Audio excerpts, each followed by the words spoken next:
Got a bunch of hilarious people waiting to perform. This next guy, very excited to see him. Heard some amazing things. Please make some noise right now for Brian Govender. Thank you. Get up your host. You know, 6 months into comedy, I told myself I'd stop dressing like a horny Mr. Rogers for laughs, but here we are. Mr. Rogers actually holds a special place in my heart because when I was growing up, my parents basically said we could either watch PBS, the public broadcast, or read the Bible. Yeah, so crazy to think that I would watch the guy who taught us how to be nice to people and how trains work instead of the book where they say you can't eat shrimp and it'll be on fire at some point. Yeah. My parents, so it was like a poor immigrant household. I mean, they were immigrants, I was just poor. But no one was having fun. They thought that culture and identity for us would come from the church instead of just being Indian, which is like a really fun place. I wouldn't know, I'm from Norwalk, Connecticut. And we all know the food in a church in a dingy basement does not slap. Music in a church, a beat is a root vegetable. Oh, it's okay, I'll project.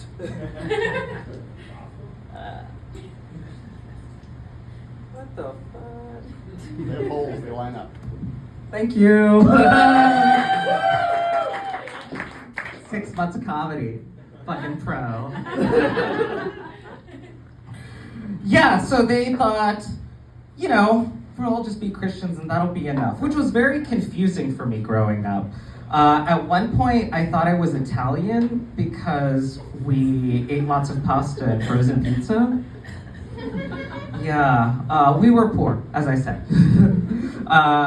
But it was confusing for me because I would tell people I was Italian. And okay, like statistically, because it's Portland, someone here probably is like, I don't see color. It's crazy when this tells you they're Italian. Okay? And I want you guys to turn on each other to figure out who amongst you is that. And it's like, food is the easy thing, right? Like, it's such a big cultural element of being Indian. So when growing up, everything was just curry. It was like potato curry, chicken curry. Brian, stop wearing nail polish, you're embarrassing the family. Curry. And it's a shame too, because, you know, I can't even count how many times I tell someone I'm Indian, and they're usually a white person, obviously, and they get this little twinkle in their eye, and they try to tell me their favorite thing to eat, and they say, I love palak paneer, and I have to be like, what the fuck is that? What did you call me? This one time, they decided to take us to an Indian Baptist church, which is a scary grouping of words to put together.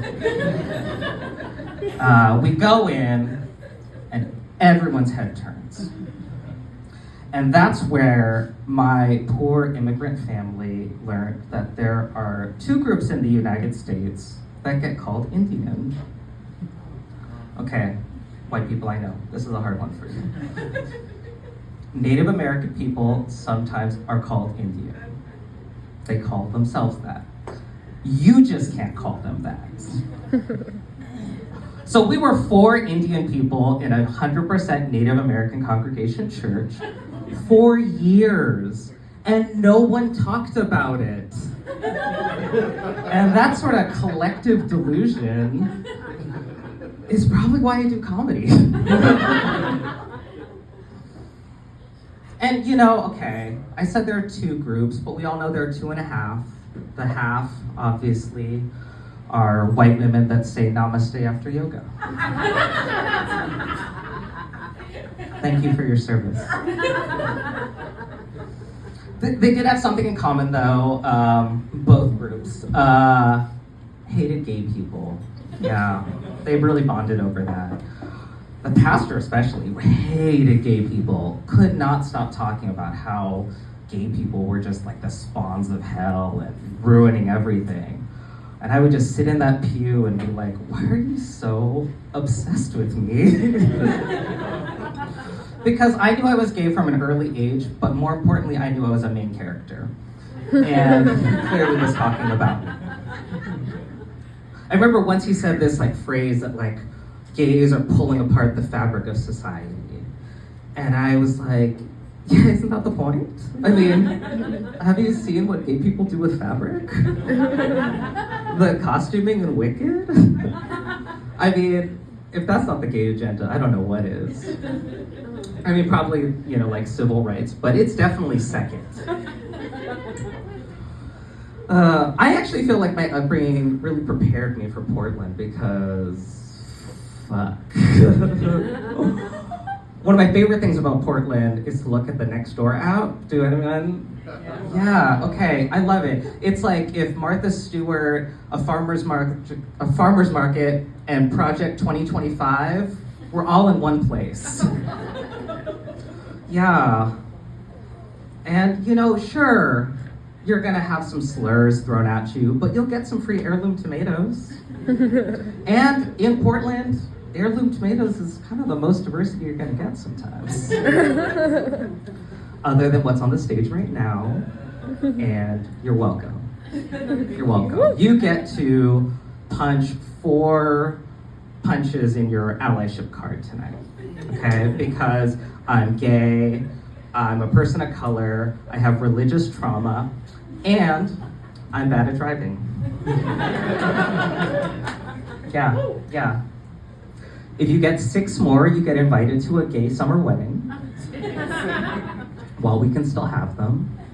And I know. So talk to your lawmakers, because on that 10th punch, if we don't have gay marriage, all you get invited to is the opening of a TJ Maxx. That's how homophobia works. All right, it's my time. Thank you all. Give it up.